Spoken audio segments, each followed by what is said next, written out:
ಪ್ರಿಯ ವೀಕ್ಷಕರೇ, ನಮ್ಮ ಚಾನಲ್ಗೆ ಸ್ವಾಗತ. ರಬ್ಬರ್ ಕೃಷಿಯಲ್ಲಿ ಅಥವಾ ಇನ್ಯಾವುದೇ ರೀತಿಯ ಕೃಷಿಯಲ್ಲಿ ಒಳ್ಳೆಯ ಇಳುವರಿ ಆದಾಯವನ್ನು ಪಡೆಯಬೇಕಾದರೆ ಬಹಳಷ್ಟು ವಿಷಯಗಳನ್ನು ಒಳಗೊಂಡಿರುತ್ತದೆ.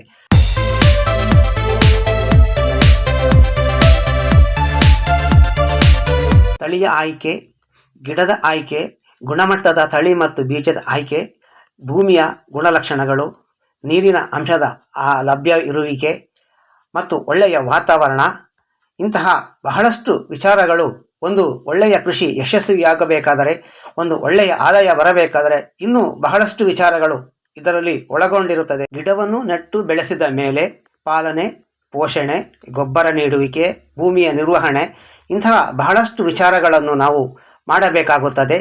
ಇಂತಹ ಕೆಲಸ ಕಾರ್ಯಗಳನ್ನು ನಾವು ಬಹಳ ಶ್ರದ್ಧೆಯಿಂದ ಮಾಡಬೇಕಾಗುತ್ತದೆ.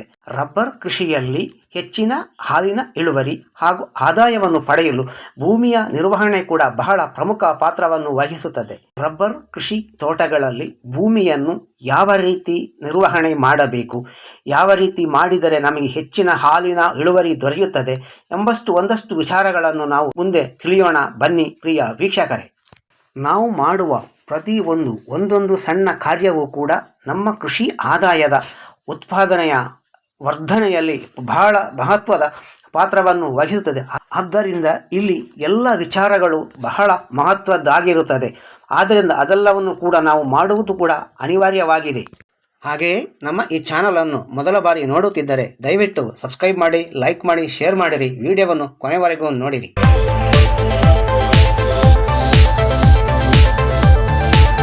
ನಮ್ಮ ರಬ್ಬರ್ ಕೃಷಿ ತೋಟಗಳಲ್ಲಿ ರಬ್ಬರ್ ಇಳುವರಿಯು ಜಾಸ್ತಿಯಾಗಬೇಕಾದರೆ ಒಂದಷ್ಟು ವಿಚಾರಗಳನ್ನು ನಾವು ತಿಳಿದುಕೊಂಡಿರಬೇಕಾಗಿರುತ್ತದೆ. ಸಾಮಾನ್ಯವಾಗಿ ನಮ್ಮ ರಬ್ಬರ್ ತೋಟದ ಒಳಗಡೆ ಯಾವ ರೀತಿ ಇರಬೇಕು ಎನ್ನುವುದು ಕೂಡ ಒಂದು ಮಹತ್ವದ ಪಾತ್ರವನ್ನು ವಹಿಸುತ್ತದೆ. ಯಾಕಂದರೆ ಬಹಳಷ್ಟು ಜನಗಳು ತಿಳಿದಿರುವ ಹಾಗೆ ರಬ್ಬರ್ ತೋಟದ ಒಳಗಡೆ ಅಂದರೆ ಅಡಿಯಲ್ಲಿ, ಭೂಮಿಯಲ್ಲಿ ಯಾವುದೇ ಕಳೆಗಳನ್ನು ಬೆಳೆಯದೆ, ಯಾವುದೇ ಒಂದು ಗಿಡಗಂಟಿಗಳು ಇಲ್ಲದೆ ಸ್ವಚ್ಛವಾಗಿ ಇರುವಂತಹ ಒಂದು ಸನ್ನಿವೇಶಗಳನ್ನು ನಾವು ಎಲ್ಲ ಕಡೆಗೆ ನೋಡುತ್ತಿದ್ದೇವೆ. ಆದರೆ ರಬ್ಬರ್ ತೋಟಗಳಲ್ಲಿ ಹೆಚ್ಚಿನ ಹಾಲು ಪಡೆಯುವಲ್ಲಿ ಮತ್ತು ಇಳುವರಿ ಪಡೆಯುವ ನಿಟ್ಟಿನಲ್ಲಿ ನಮ್ಮ ರಬ್ಬರ್ ತೋಟದ ಒಳಗಡೆ ಹೆಚ್ಚು ಗಿಡಗಂಟಿಗಳು ಇರಬೇಕು, ಸಸ್ಯಗಳು ಇರಬೇಕು. ಈ ರೀತಿಯಾಗಿ ಮುಚ್ಚಲು ಸಸ್ಯಗಳು ಇರಬೇಕು ಮತ್ತು ಬೇರೆ ಬೇರೆ ರೀತಿಯಾದಂತಹ ಗಿಡಗಳು, ಸಸ್ಯಗಳು ಇದ್ದರೆ ಭೂಮಿ ತಾಯಿಗೆ ತಂಪಾಗ್ತದೆ. ಭೂಮಿಗೆ ಶಾಖವು ನೇರವಾಗಿ ಬೀಳುವುದಿಲ್ಲ ಮತ್ತು ಇದರಿಂದ ಬಹಳಷ್ಟು ಪ್ರಯೋಜನಗಳಿದೆ. ಉದಾಹರಣೆಗೆ ಇದು ನೋಡಿ, ಇದು ನಮ್ಮ ಕೃಷಿ ಭೂಮಿಯಾಗಿದ್ದು ನಾವು ನಮ್ಮ ರಬ್ಬರ್ ಕೃಷಿ ತೋಟದಲ್ಲಿ ಮುಚ್ಚಲು ಬೆಳೆಯನ್ನು ಹೆಚ್ಚು ಇಡೀ ರಬ್ಬರ್ ತೋಟದಲ್ಲಿ ಬೆಳೆಸಲಾಗಿದೆ. ಅಂದರೆ ಇದು ಬಹಳ ಹಿಂದಿನಿಂದ ಬೆಳೆದಿರುವಂತಹ ಒಂದು ಮುಚ್ಚಲು ಬೆಳೆ. ಆದರೆ ಇದು ನಾವು ರಬ್ಬರ್ ಟ್ಯಾಪಿಂಗ್ ಮಾಡುವ ಸಂದರ್ಭಗಳಲ್ಲಿ ಸಂಪೂರ್ಣವಾಗಿ ಯಾವುದೇ ಕಾರಣಕ್ಕೂ ನಾವು ತೆಗೆಯುವುದಿಲ್ಲ. ಆದ್ದರಿಂದ ಇದು ಈ ರೀತಿಯಾಗಿ ನಿರಂತರವಾಗಿ ಇರುತ್ತದೆ. ಆದರೆ ರಬ್ಬರ್ ಟ್ಯಾಪಿಂಗ್ ಮಾಡಲಿಕ್ಕೆ ಸಮಸ್ಯೆ ಆಗಬಾರದು ಎನ್ನುವ ದೃಷ್ಟಿಯಿಂದ ನಾವು ಕೇವಲ ನಡೆಯುವಂತಹ ಜಾಗದಲ್ಲಿ ಅಥವಾ ರಬ್ಬರ್ ಟ್ಯಾಪಿಂಗ್ ಮರದ ಬುಡದಲ್ಲಿ ಮತ್ತು ಆ ನಡೆದು ಹೋಗುವಂತಹ ದಾರಿಯಲ್ಲಿ ಮಾತ್ರ ಈ ಮುಚ್ಚಲು ಬೆಳೆಗಳನ್ನು ತೆಗೆದು ಸ್ವಚ್ಛವಾಗಿ ಇಟ್ಟುಕೊಂಡಿದ್ದೇವೆ. ಇಷ್ಟು ಮಾಡಿದರೆ ಸಾಕು. ಯಾಕಂದರೆ ಈಗಿನ ಬಿಸಿಲು ನಮಗೆ ಬಹಳ ಜೋರಾಗಿರುತ್ತದೆ. ಬಹಳ ಬಿಸಿ ಅಂತ ಹೇಳಿದರೆ ಇವತ್ತು ತಾಪಮಾನ ಜಾಸ್ತಿ ಆಗಿರೋದರಿಂದ, ತಾಪಮಾನ ಜಾಸ್ತಿಯಾಗಿದ್ದು ಎಲ್ಲ ಕೃಷಿಯ ಮೇಲೆಯೂ ಕೂಡ ಬಹಳಷ್ಟು ಕೆಟ್ಟ ಪರಿಣಾಮ ಬೀಳುತ್ತಿದೆ. ಇದರಿಂದ ಇಳುವರಿಯಲ್ಲಿಯೂ ಕೂಡ ದೊಡ್ಡ ಹೊಡೆತವನ್ನು ಕೊಡುತ್ತಿದೆ. ಎಲ್ಲರಿಗೂ ತಿಳಿದಿರುವಂತೆ ನಮ್ಮ ರಬ್ಬರ್ ತೋಟಗಳಲ್ಲಿ ರಬ್ಬರ್ ತೋಟದ ಮೇಲ್ಭಾಗದೆಲ್ಲ ಎಲೆ ಮತ್ತು ಅದರ ಮರಗಳಿಂದ ಸಂಪೂರ್ಣವಾಗಿ ಆವೃತವಾಗಿರುವುದರಿಂದ ಹೆಚ್ಚಿನ ಪ್ರಮಾಣದಲ್ಲಿ ಬಿಸಿಲು ನೆಲಕ್ಕೆ ಬೀಳುವುದಿಲ್ಲ.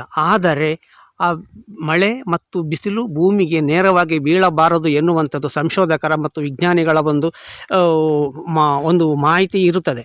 ಯಾಕಂದರೆ ನೇರವಾಗಿ ಸೂರ್ಯನ ಬೆಳಕು ಭೂಮಿಗೆ ಬಿದ್ದರೆ ಭೂಮಿಯಲ್ಲಿರುವ ಕೋಟ್ಯಾನುಕೋಟಿ ಜೀವಾಣುಗಳು, ಒಳ್ಳೆಯ ಜೀವಕೋಶಗಳು, ಮಣ್ಣಿಗೆ ಬೇಕಾದಂತಹ ಪೋಷಕಾಂಶಗಳು ಮತ್ತು ನೀರಿನ ಅಂಶ ಇವೆಲ್ಲವೂ ನಷ್ಟವಾಗುವ ಸಾಧ್ಯತೆಗಳಿದೆ.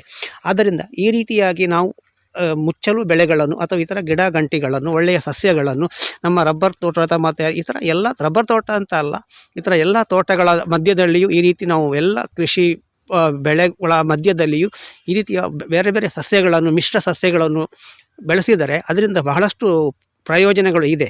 ಉದಾಹರಣೆಗೆ ನೀವು ಕಾಣ್ತಾ ಇರಬಹುದು, ಇಲ್ಲಿ ಈ ಮುಚ್ಚಲು ಸಸ್ಯವು ಬಹಳ ಹಳೆಯ ಒಂದು ಸಸ್ಯವಾಗಿರುತ್ತದೆ. ಇದು ಬೆಳೆದು ದೊಡ್ಡದಾಗಿ ಅದರ ಎಲೆಗಳು ಬಿದ್ದು ನೆಲದಲ್ಲಿ ಬಿದ್ದು ಕೊಳೆತು ಮತ್ತೆ ಬಿದ್ದು ಎಲೆಗಳ ರಾಶಿಯಾಗಿ ಒಂದು ಪದರವನ್ನು ನಿರ್ಮಾಣವಾಗಿರುತ್ತದೆ. ಆ ಒಂದು ಪದರ ಸೃಷ್ಟಿಯಾಗಿರುತ್ತದೆ. ಮಣ್ಣಿನ ಎಲೆಯ ಮೇಲೆ ಒಂದು ಎಲೆಗಳ ಒಂದು ಬಿದ್ದಂತಹ ಒಂದು ಪದರಗಳ ಒಂದು ಸೃಷ್ಟಿಯಾಗಿರುತ್ತದೆ. ಇದರಿಂದ ಮಣ್ಣಿನಲ್ಲಿ ಪೋಷಕಾಂಶಗಳು ಮತ್ತು ಜೀವಾಣುಗಳು, ಜೀವಕೋಶಗಳು ಮತ್ತು ಮಣ್ಣಿಗೆ ಬೇಕಾದ ಪೋಷಕಾಂಶಗಳಿಗೆ ರಕ್ಷಣೆಯಾಗುತ್ತದೆ. ಎರೆಹುಳುಗಳಿಗೆ ಒಂದು ಸಹಕಾರ ಆಗ್ತದೆ, ಜೀವ ಉಳಿಸಿಕೊಳ್ಳಲು ಮತ್ತು ಅದರ ಒಂದು ಬೆಳವಣಿಗೆ ಕೂಡ ಆಗುತ್ತದೆ. ಅಂದರೆ ಈ ರೀತಿಯಾಗಿ ನಾವು ಬೆಳೆಗಳನ್ನು ಮಾಡುವುದು ಕೂಡ ಬಹಳ ಮುಖ್ಯವಾಗಿರುತ್ತದೆ. ಯಾಕೆಂದರೆ ಈ ಸೂರ್ಯನ ಬೆಳಕು ನೇರವಾಗಿ ಬಿದ್ದು ಭೂಮಿ ತಾಯಿಗೆ ಹಾನಿಯಾಗುವುದನ್ನು ಕೂಡ ನಾವು ತಪ್ಪಿಸಿಕೊಳ್ಳಬಹುದು. ಬಹುತೇಕ ತೋಟಗಳಲ್ಲಿ ಸ್ವಚ್ಛತೆಯ ದೃಷ್ಟಿಯಿಂದವೋ ಅಥವಾ ನೋಡಲು ಒಂದು ಸೌಂದರ್ಯ ದೃಷ್ಟಿಯಿಂದಲೋ ಏನೋ ಗೊತ್ತಿಲ್ಲ, ಹೆಚ್ಚಿನ ಜನಗಳು ತಮ್ಮ ತೋಟಗಳ ಒಳಗಡೆ ಕಳೆ ಗಿಡ ಗಂಟಿಗಳನ್ನು ತೆಗೆದು ಒಂದು ಸುಂದರವಾದ ಒಂದು ನೆಲಹಾಸಿನ ಹಾಗೆ ಮಾಡಿರ್ತಾರೆ. ಮನೆಯ ಒಳಗಡೆ ಇರುವಂಥ ಒಂದು ನೆಲಹಾಸಿನ ಹಾಗೆ ಮಾಡಿರ್ತಾರೆ. ಆದರೆ ಅದರಿಂದ ನಮ್ಮ ಕೃಷಿಗೆ ಮತ್ತು ಭೂಮಿಗೆ ಕೂಡ ದೊಡ್ಡ ಮಟ್ಟಿನಲ್ಲಿ ಸಮಸ್ಯೆಯಾಗುತ್ತದೆ. ಈ ಮುಚ್ಚಲು ಸಸ್ಯವನ್ನು ಹೆಚ್ಚಿನ ಪ್ರಮಾಣದಲ್ಲಿ ಬೆಳೆಯುವುದರಿಂದ ಭೂಮಿಗೆ ಒಳ್ಳೆಯ ರೀತಿಯಲ್ಲಿ ನೈಟ್ರೋಜನ್ ದೊರೆಯುತ್ತದೆ. ಒಂದು ಒಳ್ಳೆಯ ಗೊಬ್ಬರವು ಕೂಡ ಉಚಿತವಾಗಿ ನಾವು ಕೊಟ್ಟಂತೆ ಆಗುತ್ತದೆ. ಆಗ ನಾವು ಕೊಡುವಂಥ ಗೊಬ್ಬರದ ಪ್ರಮಾಣದಲ್ಲಿ ಕೂಡ ಒಂದಷ್ಟು ಕಡಿಮೆ ಮಾಡಿಕೊಟ್ಟರು ನಮ್ಮ ಈ ಕೃಷಿಯುತ ಒಂದು ಬೆಳವಣಿಗೆಯಲ್ಲಿ ಒಳ್ಳೆಯ ಒಂದು ಬೆಳವಣಿಗೆಯನ್ನು ಕಾಣಬಹುದು.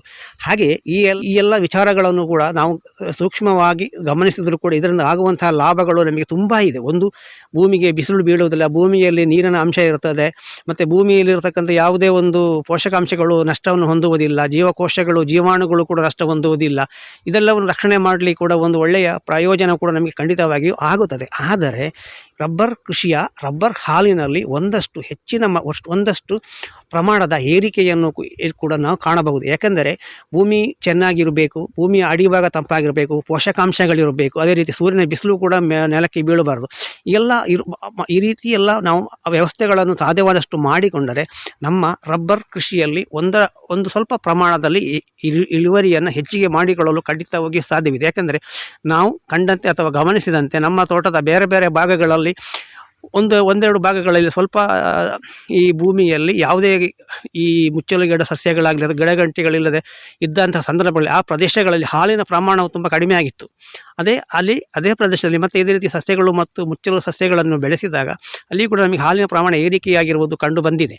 ಆದರೆ ಬೇಸಿಗೆಯಲ್ಲಿ ಅಂತೂ ದೊಡ್ಡ ಪ್ರಮಾಣದಲ್ಲಿ ಕಾಣದಿದ್ದರೂ ಕೂಡ ಒಳ್ಳೆಯ ಸಂದರ್ಭಗಳಲ್ಲಿ ಮತ್ತು ಒಳ್ಳೆಯ ವಾತಾವರಣ ಇದ್ದಾಗ ನಮಗೆ ಇದರ ಒಂದು ಹಾಲಿನ ಗುಣಮಟ್ಟ ಮತ್ತು ಏರಿಕೆಯ ಪ್ರಮಾಣವನ್ನು ನಾವು ಸ್ವಲ್ಪ ಗಮನಿಸಬಹುದಾಗಿರುತ್ತದೆ. ಈ ಕಳೆನಾಶಕ ಔಷಧಿಗಳನ್ನು ಸಿಂಪಡಿಸಿ ಅದರಿಂದ ಸಸ್ಯಗಳನ್ನು ನಾಶ ಆಗ್ತದೆ, ಮತ್ತು ಭೂಮಿಗೆ ಕೂಡ ವಿಷವನ್ನು ಹಾಕಿದಾಗ್ತದೆ, ಮತ್ತು ನೆಲದ ಒಂದು ಫಲವತ್ತತೆ ಕೂಡ ಹೋಗ್ತದೆ. ಆದ್ದರಿಂದ ಸಾಧ್ಯವಾದಷ್ಟು ಕೃಷಿ ಭೂಮಿಗಳಲ್ಲಿ ನಾವು ಕಳೆನಾಶಕಗಳನ್ನು ಬಳಸದೆ ಶುದ್ಧವಾದ ರೀತಿಯಲ್ಲಿ ಒಳ್ಳೆಯ ರೀತಿಯಲ್ಲಿ ನಾವು ಕೃಷಿಯನ್ನು ಮಾಡುವುದು ಕೂಡ ಬಹಳ ಮುಖ್ಯವಾಗಿ. ಯಾಕಂದರೆ ಕಳೆನಾಶಕ ಮತ್ತು ವಿಷಕಾರಿ ಅಂಶಗಳನ್ನು ಬಳಸುವುದರಿಂದ ಹೆಚ್ಚಿನ ಪ್ರಮಾಣದಲ್ಲಿ ಮಣ್ಣಿನಲ್ಲಿ ಸೇರಿದ ವಿಷಕಾರಿ ಅಂಶಗಳು ನೀರಿಗೆ ಸೇರಿ ಮತ್ತೆ ಅದು ಜನರ ಜೀವನದ ಮೇಲೆ ಮತ್ತು ಈ ಭೂಮಿಯ ಮೇಲೆ ಕೂಡ ಬಹಳ ದೊಡ್ಡದ ಒಂದು ದುಷ್ಪರಿಣಾಮವನ್ನು ಬೀರಿ ಜೀವನ ಸಂಕುಲಕ್ಕೆ ಒಂದು ಮಾರಕವಾಗುವಂಥ ಸನ್ನಿವೇಶಗಳು ಇದೆ. ಸಾಧ್ಯವಾದಷ್ಟು ನಾವುಗಳು ಸಹಜ ಕೃಷಿ, ಸಾವಯವ ಕೃಷಿ ಹತ್ರ ನಾವು ಚಿಂತನೆ ಮಾಡುವುದು ಕೂಡ ಬಹಳ ಮುಖ್ಯವಾಗಿದೆ. ಪ್ರಿಯ ವೀಕ್ಷಕರೇ, ಕಳೆಯನ್ನು ನಿರ್ವಹಣೆ ಮಾಡುವುದು ದೊಡ್ಡ ಸವಾಲಿನ ಕೆಲಸವೇನೂ ಅಲ್ಲ. ಸಾಮಾನ್ಯವಾಗಿ ವರ್ಷದಲ್ಲಿ ಒಂದು ಸಲ ಮಾತ್ರ ನಾವು ಈ ಕಳೆ ತೆಗೆಯುವ ಯಂತ್ರವನ್ನು ಬಳಸಿ ಇದರ ಬುಡದಲ್ಲಿ ಒಂದು ನಮಗೆ ಬೇಕಾದಷ್ಟು ಅಗಲದಲ್ಲಿ ಮತ್ತು ಆಕಾರಗಳಲ್ಲಿ ಮತ್ತು ನಮಗೆ ಅವಶ್ಯಕತೆ ಇರುವಷ್ಟು ಜಾಗದಲ್ಲಿ ಮಾತ್ರ ನಾವು ಈ ಕಳೆ ಯಂತ್ರದ ಮೂಲಕ ಈ ಕಳೆಗಳನ್ನು ಅಥವಾ ಮುಚ್ಚಳ ಗಿಡಗಳನ್ನು ಕತ್ತರಿಸಿದರೆ ಸಾಕು. ಅದರಿಂದ ನಮಗೆ ನಡೆದಾಡಲು ಮತ್ತು ಹಾಲು ತೆಗೆಯಲು ಟ್ಯಾಪಿಂಗ್ ಮಾಡಲಿಕ್ಕೆಲ್ಲ ಸಾಧ್ಯತೆಗಳಿದೆ. ಆದ್ದರಿಂದ ದೊಡ್ಡ ಸಮಸ್ಯೆಗಳೇನೂ ಇಲ್ಲ. ಅದು ಯಾವುದೇ ಕಾರಣಕ್ಕೂ ನಾವು ಅತಿ ಹೆಚ್ಚು ದುಬಾರಿ ಹಣವನ್ನು ಖರ್ಚು ಮಾಡುವ ಅಗತ್ಯ ಕೂಡ ಬರುವುದಿಲ್ಲ. ಇವೆಲ್ಲವೂ ಕೂಡ ಒಂದು ಸರಳ ಸುಲಭ ವಿಧಾನಗಳಾಗಿದೆ. ಇದೆಲ್ಲವನ್ನು ಅಳವಡಿಸಿಕೊಂಡಾಗ ಮಾತ್ರ ನಮ್ಮ ಕೃಷಿಯಲ್ಲಿ ಒಂದು ಹೆಚ್ಚಿನ ಲಾಭವನ್ನು ಪಡೆಯಲಿಕ್ಕೆ ತುಂಬ ಸಹಕಾರವಾಗುತ್ತದೆ.